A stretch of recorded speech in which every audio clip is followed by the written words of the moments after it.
और देखिए, लोकतंत्र का पर्व कहिए, लोकतंत्र का जश्न कहिए, लोकतंत्र का महाजश्न कहिए, कुछ भी कहिए, लेकिन कौन आगे रहा कौन पीछे रहा, गुड न्यूज टुडे के माध्यम से एक एक तस्वीर साफ होती लगातार सुबह से आपको दिखा रहे हैं। अभी जो पिक्चर है वो आपके सामने है। एनडीए के पास है 294, इंडिया गठबंधन के खाते में है 231 और अन्य के खाते में 18 जाती हुई दिखाई दे रही हैं। और यहां पर इसी बीच इलेक्शन ब्रेकिंग भी आपको दे देते हैं। ये लड़ाई है संविधान को बचाने की लड़ाई। राहुल गांधी ने कहा है, जिस तरह पहले से भी लगातार वो हमलावर हुए हैं, एक बार फिर से उन्होंने साफ कर दिया है कि ये लड़ाई जो थी वो लोकतंत्र को और संविधान को बचाने की लड़ाई, गठबंधन को तोड़ने की यहां पर साफ तौर पर कोशिश की गई।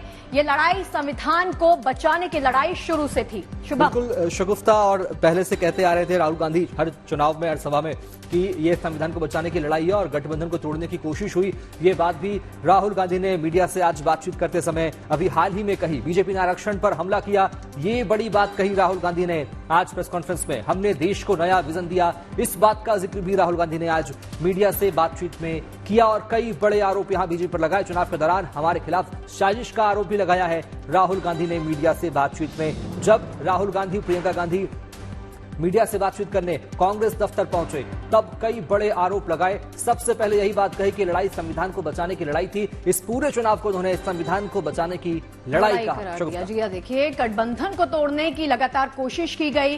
बीजेपी ने आरक्षण पर भी हमला किया, ये भी कहा राहुल गांधी ने साफ शब्दों में। तो राहुल गांधी ने कहा कि हमने देश को एक नया विजन दिया। लगातार जैसे वो कहते रहे हैं कि देश को हम सकारात्मक विजन की तरफ ले जाने की कोशिश कर रहे हैं, तो उन्हीं को शब्दों के माध्यम से पिरोते हुए राहुल गांधी ने साफ शब्दों में बीजेपी पर हमलावर होते हुए वो देखे गए हैं। और उन्होंने कहा है कि ये लड़ाई जो है वो संविधान को बचाने की लड़ाई थी और हम इसके भागीदार रहे थे। हमारे साथ स्टूडियो में दो खास मेहमान तो जुड़े हुए हैं। दीपक जी सुबह से हमारे साथ बने हुए हैं, खुशबू जी सुबह से बनी हुई हैं। अभी राहुल गांधी पर यह प्रतिक्रिया, जो बयान आया है, दीपक जी सबसे पहले तो आपसे प्रतिक्रिया लेना चाहूंगी कि उन्होंने कहा कि संविधान को बचाने की लड़ाई, हम भी इसके भागीदार रहे, लेकिन साफ शब्दों में बीजेपी पर हमलावर होते हुए। देखिए शगुफ्ता जी, मैं कहना चाहता हूं, अभी राहुल बाबा बहुत जल्दबाजी कर रहे हैं। संविधान को आज तो संविधान खतरे में भी नहीं है, ईवीएम के परिणाम भी वही है जो लोगों ने दिए हैं। अगर हम 300-400 पार हो जाते तो ईवीएम का रोना रोते, अब ये संविधान का रोना रोएंगे। रोना धोना बंद कीजिए, जनादेश को स्वीकार कीजिए, हम भी स्वीकार करेंगे। 2 घंटे हो रुकिए, दूध का दूध और पानी का पानी हो जाएगा, देखते रहिए। जी, दूध का दूध पानी का पानी हो जाएगा। हाँ, मैं भी वही कह रही थी। खुशबू जी को मैं नोट कर रही हूँ, कब से कुछ लिखती जा रही है, लिखती जा रही है। मुझे लगता है कि इसी पर आप कुछ ना कुछ कटाक्ष करना चाहते हैं। बताइए क्या करना चाहते हैं। कभी वही होता है जो समय के साथ साथ जो तस्वीर है उस पर काम करे, और मुझे लगता है कि मुझे आप 10-20 सेकंड और दे दीजिए तो मेरी जो लाइंस है वो पूरी हो जाएंगी। जब तक शिवराज सिंह चौहान विदिशा से जीत चुके हैं, करीब 8 लाख के आसपास के अंतर से जीते हैं, 8,20,000 के आसपास। अभी जब 2 दिन पहले आपसे बात हुई तब भी आपने कहा था कि अब 29 की 29 माला मोदी जी को पहना देंगे, कमल के फूलों की। ये माला तो पहना दी आपने, लेकिन आपका अंतर बड़ा है। हमारे मध्य प्रदेश के अंदर जिस किस्म की राष्ट्रभक्ति, देशभक्ति, सनातन धर्म के प्रति आस्था चल रही थी, और हमने लखपति बहनें बनाई है, लखपति योजना, कन्या योजना जो बनाई है।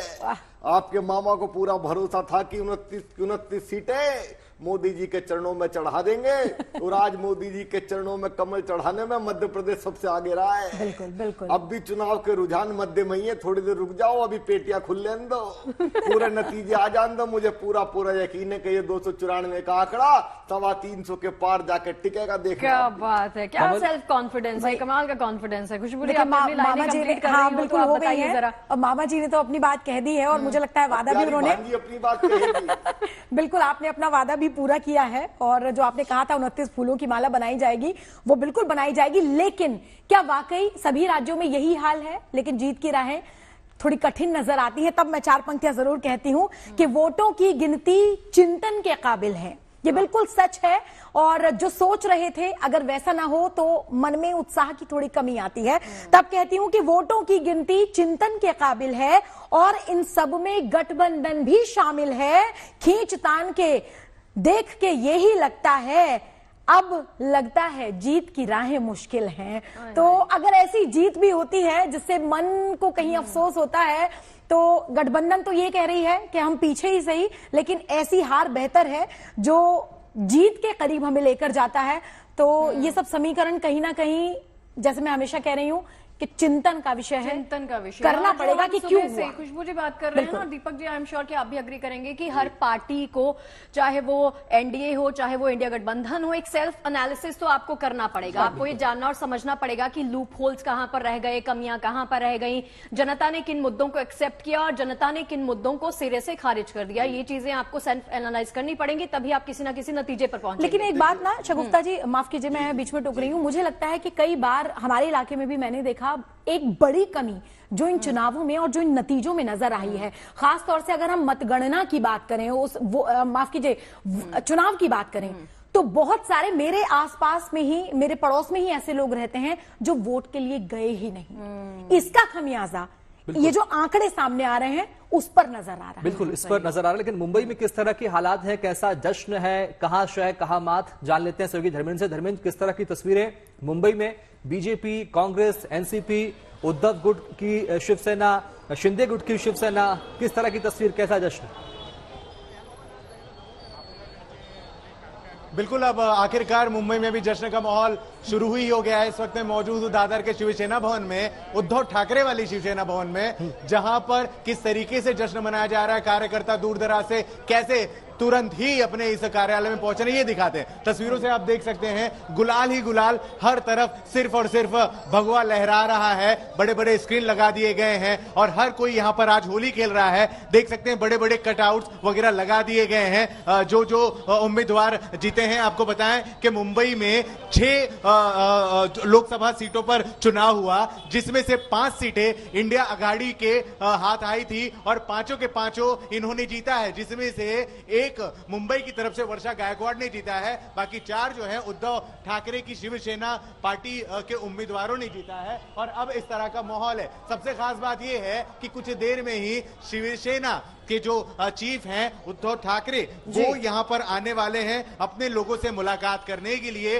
और एक जो है प्रेस कॉन्फ्रेंस भी यहां लेंगे, साथ ही साथ जो है अपने लोगों से बातचीत भी करेंगे। देखें किस तरीके से गुलाल उड़ाया जा रहा है, खुशी मनाई जा रही है। और ऐसा हो भी क्यों ना, क्योंकि कल तक यहां पर बहुत ही ज्यादा खालीपन था, कार्यकर्ता भी बड़े ही उदास हुए थे। जो आकलन निकाले जा रहे थे उसके हिसाब से उद्धव ठाकरे कमजोर दिखते नजर आ रहे थे, लेकिन अचानक ही तुरंत ही पूरा का पूरा माहौल बदल गया। माहौल भी ऐसा बदला है कि मुंबई की 6 में से 5 की 5 सीटों पर इंडिया गठन ने कब्जा करा, साथ ही साथ 4 सीटों पर उद्धव ठाकरे की शिवसेना ने यानी मशाल ने कब्जा जमाया है। देख सकते हैं किस तरीके से गुलाल, मिठाइयां, नासिक ढोल भी कुछ देर में बजने वाले हैं। उद्धव ठाकरे आने वाले हैं और इसलिए बहुत ही बड़े लेवल पर सिक्योरिटी भी लगाई गई है। मुंबई पुलिस भी यहां पर सक्रिय हो गई है। एक बहुत ही बेहतरीन कहानी है ऐसा शिवसेना भवन की। स्वर्गीय बाला ठाकरे ने ऐसा शिवसेना भवन का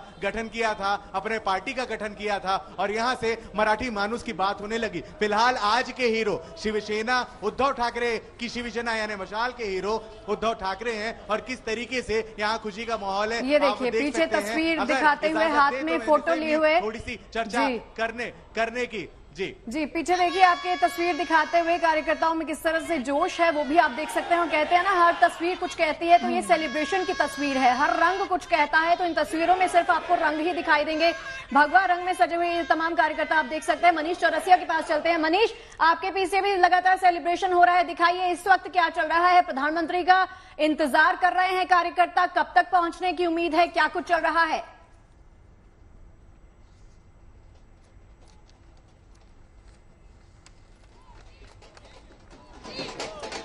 मनीष, मेरी आवाज आप तक आ रही है तो पीछे जो तस्वीरें हैं वो दिखाइए। मुझे लगता है मनीष तक आपकी आवाज नहीं पहुंच पा रही है धर्मेंद्र, लेकिन मैं देख पा रहा हूं जश्न आपके पीछे बहुत ज्यादा है। शिवसेना उद्धव गुट वाली है ये, और हमेशा लड़ाई शिवसेना को लेकर, असली शिवसेना को लेकर ही हुई है। जैसा कि होर्डिंग पे लिखा है, मैंने पढ़ भी पाया कि खरी शिवसेना, यही मकसद था शिवसेना का इस बार दिखाने का। मैं चाहता हूं बहुत सारे लोग उत्सुक हैं यहां पर बातें करने के लिए, अपनी बात दर्शकों तक पहुंचाने के लिए। पहले इन संजय से ही बात करते। कहां से हैं? मैं बेलगांव से हूं, जो कि महाराष्ट्र का हिस्सा नहीं है। जो बाउंड्री है कर्नाटका और महाराष्ट्र के बीच में, जिस चीज के लिए बाला साहब ठाकरे ने 6 महीना जेल भुगत चुके थे। मैं वहां से हूं और मैं 5 महीने से मुंबई में हूं। सिर्फ उद्धव साहब और बाला साहब की शिवसेना दिख रहा है। आपने बकायदा तस्वीर जो है उद्धव ठाकरे की अपने सीने से लगा रखी है। कितनी खुशी हो रही है, क्योंकि आकलन तो कुछ और ही था। खुशी कुछ ज्यादा ही हो रही है, क्योंकि हम लोग की शिवसेना वो सच्ची शिवसेना है। अगर मोदी और शाह ने बोला कि हमारे नकली है, तुम्हारी सर्टिफिकेट चेक करो, आप नकली हो, आप हमें मत बोलो कि हम नकली नहीं है, हम असली शिवसेना है। और ये सिर्फ ट्रेलर है, इसका नतीजा विधानसभा चुनाव में, विधानसभा में भगवा जब तक नहीं फट देगा तब तक हम शांत रहेंगे। हम इस दिन से ही आज से हम लोग रणशिकनी फूंक चुके हैं। जी चलिए, सेल्फ कॉन्फिडेंस जो है ना ये कुछ कहता है धर्मेंद्र, जैसे इन्होंने कहा। और मैं एक और चीज बताऊं, मैं चूंकि शुभम, दीपक और खुशबू, मैं ना बॉम्बे में रह चुकी हूं, तो बाला साहब का चूंकि जिक्र आया, वहां पे जितनी भी मराठी सोसाइटीज में आप जाएंगे ना, वहां पर आपको भगवान की तस्वीर दिखाई नहीं देगी। बाला साहेब को वो पूजते हैं, लिटरली उनको पूजा जाता है। और चलिए इलेक्शन ब्रेकिंग इसी बीच आपको बता देते हैं, सरकार बनाने के सवाल पर बोले हैं राहुल गांधी। जी हां, उन्होंने एक तरफ तो आपको बता दें बीजेपी पर लगातार वो हमलावर हुए हैं। कल सहयोगी दलों के साथ बैठक होने वाली है। इस बैठक में विस्तार के साथ चर्चा करेंगे और विचार विमर्श किया जाएगा। सरकार बनाने के सवाल पर राहुल गांधी ने कहा है। बिल्कुल, ये बड़ी बात कही राहुल गांधी ने। कल सहयोगी दलों के साथ बैठक करेंगे, बैठक में मंथन करेंगे, चर्चा करेंगे कि आखिर क्या कुछ हो सकता है, और सरकार बनाने की हर कोशिश यहां राहुल गांधी करते नजर आ सकते हैं। संभावना से इनकार भी नहीं कर रहे हैं राहुल गांधी, यानी पूरा आत्मविश्वास है। उत्तर प्रदेश में जीत में प्रियंका का बड़ा योगदान है, अपनी बहन का उन्होंने योगदान दिया, बताया। कल सहयोगी दलों के साथ एक बड़ी बैठक राहुल गांधी करने वाले हैं। जी चलिए, दिल्ली बीजेपी मुख्यालय के बाहर मौजूद हैं हमारे सहयोगी मनीष। मनीष के पास चलते हैं। मनीष, मेरी आवाज आ रही है? तो इस वक्त क्या माहौल है वो दिखाइए जरा। देखिए, माहौल जश्न का है, जगह जगह बैंड बाजा बज रहे हैं, ढोल नगाड़े बज रहे हैं। लेकिन मैं आपको एक बात बताऊं कि 2014 में भी मैं यहीं पर था, 19 में यहीं था और अब 24 में भी हूं। लेकिन 14 और 19 में इस वक्त तक यहाँ पर पूरा ये प्रांगण भर जाता था लोगों से, कार्यकर्ताओं से। लेकिन इस बार आपको यहाँ पर उतनी भीड़ दिखाई नहीं पड़ रही है। इसे आप गर्मी कहें या कुछ और कहें, लेकिन जिस संख्या में लोग पहले यहाँ पहुंचते थे, आज उस संख्या में यहाँ पर कार्यकर्ता और आम लोग दिखाई नहीं पड़ रहे हैं। बहुत सारी जगह अभी खाली पड़ी है, लेकिन उसके बावजूद आप देखिए जो लोग हैं वो धीरे धीरे आ तो रहे हैं। गेट इस तरह से खोला जा रहा है, जो मेन गेट है, जो कि अमूमन सिर्फ गाड़ियों के निकलने के लिए खोलते हैं, बीच में आम लोग की एंट्री के लिए खोला जाता है। लेकिन उसके बावजूद अब देखिए जो भीड़ है यहाँ पर वो बहुत ज्यादा आपको दिखाई नहीं पड़ेगी। और क्या ये गर्मी का अंतर है, गर्मी का फर्क है? क्योंकि बारिश के बाद, हल्की बारिश हुई, उसके बाद बहुत ज्यादा उमस है यहाँ पर, गर्मी बहुत ज्यादा है, खड़े होना मुश्किल हो रहा है। उसका असर है या फिर कम सीटें देखकर कार्यकर्ताओं का जोश थोड़ा नीचे आया है। हालांकि तस्वीरें बहुत रंग बिरंगी हैं, जो भी हैं, चाहे वो अंदर हो चाहे बाहर हो, रंग बिरंगी तस्वीरें आप लगातार दिखा रहे हैं। लेकिन मनीष, आपके लिए पॉसिबल है, आपके लिए संभव है इस वक्त कुछ कार्यकर्ता के साथ बातचीत करना? क्या कुछ कह रहे हैं वो? आत्मविश्वास के साथ लबरेज हैं क्या? बिल्कुल, हम कुछ लोगों से बात कर रहे हैं। और इस बीच ये चुनाव ब्रेकिंग सामने आ रही है। चुनाव नतीजों के बीच ममता की प्रेस कॉन्फ्रेंस। ममता बनर्जी ने मीडिया से बातचीत की है। परिणामों के बीच ममता की ये बड़ी बैठक, बड़ी बातचीत। नतीजों के बाद बीच ममता की प्रेस कॉन्फ्रेंस, मीडिया से बातचीत की है। पश्चिम बंगाल की मुख्यमंत्री ममता बनर्जी ने मोदी जी की विश्वसनीयता घटी है, ये बड़ा बयान खड़ा कर दिया है। जी, ममता बनर्जी ने देखिए साफ शब्दों में कहा कि मोदी जी की विश्वसनीयता जो है, लोगों में जो उनके प्रति विश्वास था वो कहीं ना कहीं कम हो गया है, ये कहा है उन्होंने। और साथ ही कहा कि बीजेपी को अपने दम पर बहुमत नहीं मिला है, ये भी कहा ममता बनर्जी ने।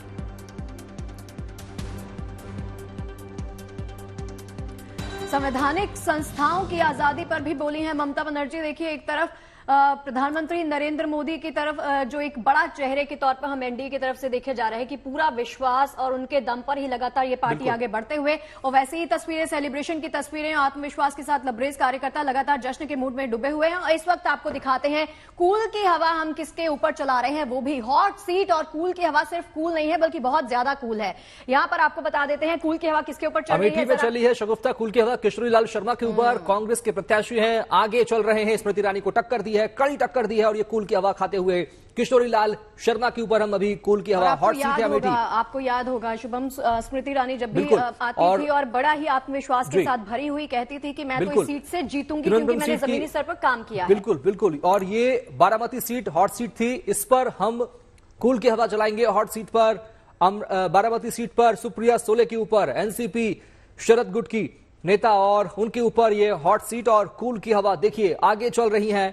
और इसके अलावा अगली सीट की अगर बात करें वायनाड, राहुल गांधी की सबसे बड़ी सबसे हॉट सीट, राहुल गांधी कांग्रेस के, और उनके ऊपर ये कूल की हवा हम चला रहे हैं। ये फैन चल रहा है, देखिए तस्वीरें आप। और नौतपा हालांकि हट गया है लेकिन कूल की हवा हम दे रहे हैं। बिल्कुल, आज का दिन भी है जी, कड़ी मेहनत भी की थी और आज का दिन भी है जीतने वाले प्रत्याशियों को हवा खाने का, उन्हें ठंडी हवा मिलना भी चाहिए क्योंकि।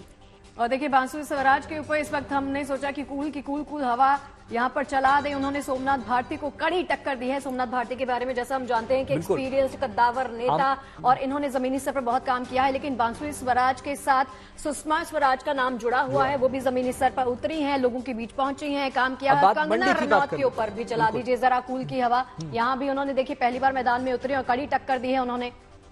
बिल्कुल, कंगना रनौत के ऊपर हॉट सीट पर कूल की हवा। विक्रमादित्य सिंह राजघराने के प्रत्याशी हैं, कांग्रेस के प्रत्याशी, उन्हें हार का सामना करना पड़ा। ये हैदराबाद में अजदुद्दीन ओवैसी के ऊपर कूल की ठंडी ठंडी हवा। माधवी लता जो है वो पीछे चल रही हैं। और चलिए हमारी सहयोगी इसी बीच शिल्पी सेन हमारे साथ जुड़ गई हैं लखनऊ से। शिल्पी, देखिए यूपी की जब भी हम बात करते हैं, यूपी की 80 सीटें, यहां पर किला भेदना का मतलब होता है कि जीत आपकी ही होगी। तो यहां पर हालांकि मंथन करने की और विचार विमर्श करने की पार्टी को बहुत ज्यादा जरूरत होगी, क्योंकि समझना होगा कि सिर्फ राम मंदिर के स्तर पर हम आगे नहीं बढ़ पाए, लेकिन आधार उसको जरूर बनाया। और क्या कुछ कमियां रह गई और क्या कुछ लूप होल्स रह गए, उस पर बातचीत करनी होगी। बिल्कुल, देखिए उस पर बातचीत करनी होगी, उसी के लिए मंथन के लिए बैठक हुई। और सबसे बड़ी बात यह है कि अब हर स्तर पर यह मंथन पार्टी में होगा, क्योंकि देखा जाए तो बीजेपी ने कोई कमी नहीं रखी। और अगर कैंपेन की बात करें तो बहुत ही एग्रेसिव कैंपेन किया, लेकिन उसके बावजूद क्या ऐसी कमी रह गई, क्योंकि कहीं ना कहीं जो परिस्थितियां थी उसको समझने में चूक हुई है, ये बात तो एकदम तय है। साथ ही जो पार्टी के कोर वोटर्स थे, क्या पार्टी उनको नहीं साथ पाई?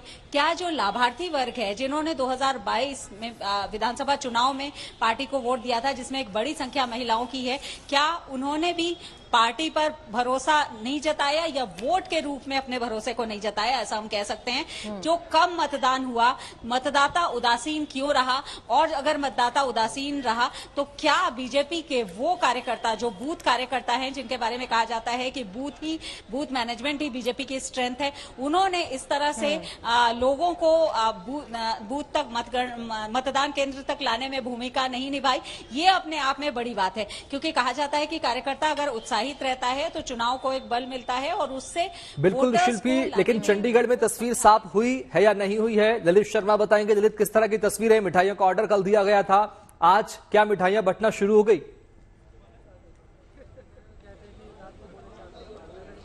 देखिए, फिलहाल चंडीगढ़ में मिठाइयां तो अभी नहीं बट रही है, लेकिन जश्न है वो अभी मनाया जा रहा है। ऑफिशियली मनीष तिवारी को डिक्लेयर नहीं किया गया है, लेकिन अगर हम तस्वीरों की बात करें तो कांग्रेस के लिए सुखद तस्वीरें यहाँ पर नजर आ रही है। गाते नाचते जो कांग्रेसी कार्यकर्ता है वो यहाँ पर नजर आ रहे हैं। फिलहाल ऑफिशियली जो रिजल्ट है वो डिक्लेयर नहीं किया गया है। काउंटिंग सेंटर के बाहर दोनों ही कार्यकर्ता, चाहे कांग्रेस के हो या फिर बीजेपी के हो, वो वहाँ पर जमावड़ा लगाए बैठे हैं। वहाँ पर हल्की धक्का मुक्की भी है, वो भी सुनने में मिली है। लेकिन अगर हम राजीव गांधी भवन चंडीगढ़ की बात करें तो लगभग 10 साल के बाद जो सूखा है वो टूटा है कांग्रेस का, और लगभग 10 साल के बाद ऐसी तस्वीरें हैं वो कांग्रेस दफ्तर से देखने को मिल रही है। लगातार हम कहते आए हैं कि जागरूकता फैली है और जागरूक हुआ है। आज का जो जनता है उसमें भी विश्वास सरकार के प्रति बढ़ा है, लेकिन जनता को ये पता है कि हमसे जुड़े हुए मुद्दे ये हैं और इन्हीं मुद्दों पर हम लगातार सरकार को आगे बढ़ाएंगे, इस सरकार को सपोर्ट करेंगे। पापा, हाँ, रिंकिया के पापा दिल्ली से जीत गए, 3 लाख वोट से ज्यादा का अंतर है। रिंकिया के पापा देखिए, जीतना तो हमको तय था। हमारे सामने जब दिल्ली को बनाने वाली स्वर्गीय शीला दीक्षित नहीं जीत पाई थी, तो ये टुकड़े टुकड़े गैंग मनोज तिवारी को हरा देगा, ये तो स्वप्न में भी कभी नहीं सोच सकते थे। और देखो ना, दिल्ली की 7 सीटों पर प्रचंड जीत हुआ है सुगुप्ता जी, बहुत प्रचंड जीत हुआ है। और जो दिल्ली के मालिक अपने आप को कहते थे ना, जेल में पड़े हैं, न कोई सीट आया है, न कोई लीड आया है, कुछ नहीं आया है। अब बताओ, रिंकिया के पापा जीते हैं कि टुकड़े टुकड़े वाला जीता है? नहीं, खैर शगुफ्ता जी, मैं तो इस बात से बिल्कुल अग्री करूंगी। रिंकिया के पापा ने बिल्कुल ठीक कहा है। अच्छा। और क्यों हुआ, क्यों हालत ये हुई, ये मैं भी एक सवाल के तौर पर पूछना इसलिए चाहती हूँ, क्योंकि बड़े बड़े वादे सब पार्टियां करती हैं। दिल्ली में भी ऐसा हुआ कि मिला था तुमको भी न्योता, मगर तुम धाम ना आए। ये पीछे जाइएगा तो कई बार आशीर्वाद नहीं लेने जाओ तो श्राप लग जाता है। तो कहीं ऐसा तो नहीं हुआ कि मिला था तुमको भी न्योता, मगर तुम धाम ना आए, बनारस की सुबह छोड़ो, अवध की शाम ना आए। सही कहते हैं कर्मों को भुगतना है यही सबको, भुलाया राम को तुमने, कन्हैया काम ना आए। आपने ना ये तो जीवन का सार बता दिया कि लोगों ने देखिए उम्मीद लगाई, हालांकि पार्टियों ने भी उम्मीद लगाई कि भगवान राम हम हारे हैं और भगवान राम के सहारे हमारी नैया पार हो जाएगी, लेकिन ऐसा होता हुआ इनको दिखाई नहीं दिया। आप जैसे अंदर से हैं, उसका फल तो भुगतना पड़ेगा। फल तो आपको भुगतना पड़ेगा। तो रिंकिया के पापा जी से एक बार प्रतिक्रिया ले लेते हैं कि अभी क्या चल रहा है, क्योंकि सेलिब्रेशन तो फुली ऑन है। देखिए, अभी चुनाव चल रहा है और जब तक आखिरी वोट का अभी तो 50 सीट का भी कुल नतीजा नहीं बताया है इलेक्शन कमीशन। अभी आप देखिए ना, रात तक होता क्या है, बहुत लंबा ट्रेल होता है, धीरे धीरे सब लोग पर्ची का मिलान होता है, वोटिंग होता है। तो मुझे पूरा उम्मीद है कि जो सीट फंसा हुआ है ना 30-40, वे भी हम भाजपा की तरफ आएगा और हम एक बहुत बड़े बहुमत के साथ मोदी जी को तिबारा हम प्रधानमंत्री बनाएंगे। तिवारी जी, लेकिन 7 सीट तो आप जीत गए, लेकिन राहुल गांधी को अभी हम सुन रहे थे, हमने ब्रेकिंग भी चलाई, उसमें देखा साफ तौर पर कहा कि सरकार पर निशाना साधा, बड़ी साजिश, संविधान बचाने की लड़ाई हमने लड़ी। ये बड़ा आरोप है, गृह मंत्री पर कह लें, सरकार पर कह लें, अमित शाह पर कह लें। अमित शाह जी से प्रतिक्रिया ले लेते हैं ना इस पे, शुभम। देखिए, ये तो हर बार संविधान खतरे में बताते हैं। कल तक तो ये कहते थे ईवीएम में गड़बड़ी है, आज मैं पूछता हूँ ईवीएम ठीक है कि नहीं है। हमें तो बड़ा जनादेश हुआ तब भी स्वीकार हुआ, और कुछ कम भी दिया है तो भी हृदय से स्वीकार करते हैं। देश के जनादेश का आदर करना ये भाजपा के कार्यकर्ता का काम ही नहीं है सगुप्ता जी। ये भाजपा का कार्यकर्ता कभी नहीं कर सकता है। जनादेश को सर माथे पर लगाएंगे, जितना भी मैंडेट आएगा उसके हिसाब से सरकार बनाकर रुके हुए काम जो मोदी जी के 10 साल के हैं, अगले 5 सालों तक उन काम को बढ़ाते जाएंगे, और जहां कहीं चूक हुई है उसको भी भरने का काम हम भाजपा के कार्यकर्ता करेंगे। मैं देश को विश्वास दिलाता हूं, हम करेंगे। क्या बात है अमित शाह जी, मैंने सुना है कि आप लोगों ने अभी से 1 साल का रोड मैप विकास का जो है अभी से तैयार कर लिया है, स्ट्रैटेजी आपकी अभी से तैयार है कि आगे बढ़ना कैसे है?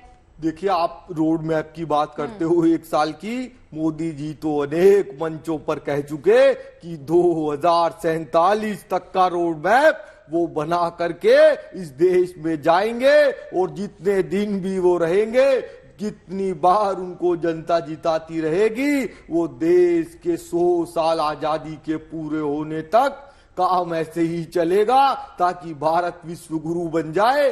और ये इंडी वालों को कहना चाहता हूं, भाई जितनी मिली है, जितनी जीते हो, उस पर सब्र करो, और जनता का आदर करो, उनका अनादर मत करो। बिल्कुल, जनता का के मत का, उनके वोट का आदर करना होगा सभी सियासी दलों को, लेकिन तस्वीर कितनी साफ हो पाती है, थोड़ा सा इंतजार अभी और करना होगा।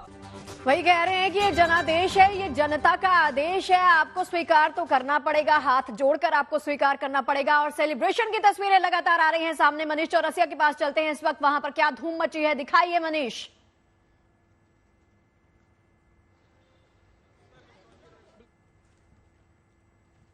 मनीष से जुड़ने की कोशिश करेंगे, लेकिन तस्वीर आप देख रहे हैं, जश्न की तस्वीरें हैं, अलग अलग सियासी दल के नेता, और देखिए फूलों की माला, मिठाई बंट रही है, डीजे म्यूजिक के साथ साथ बैंड ये देखिए थिरकते हुए कार्यकर्ता, समर्थक और प्रत्याशी, क्योंकि अब जीत का सहरा उनके सिर बंधने वाला है, वो संसद में जाने वाले हैं। और देखिए ढोल नगाड़ों की थाप पर लगातार थिरकते हुए ये कार्यकर्ता आज रुकने वाले नहीं हैं, आज थमने वाले नहीं हैं, क्योंकि आज सारी रात सेलिब्रेशन होगा। वो गाना भी है ना, मुझे गाना याद आ रहा है, नचांगे सारी रात सोने हुए। तो यहाँ पर ऐसी तस्वीरें लगातार सामने आ रही है, कहीं पर रंग गुलाल उड़ रहा है। आप कुछ कहना चाह रहे हैं? सोनियो ही बोलना नहीं, मैं सोनियो ही बोल रही हूँ। वाह।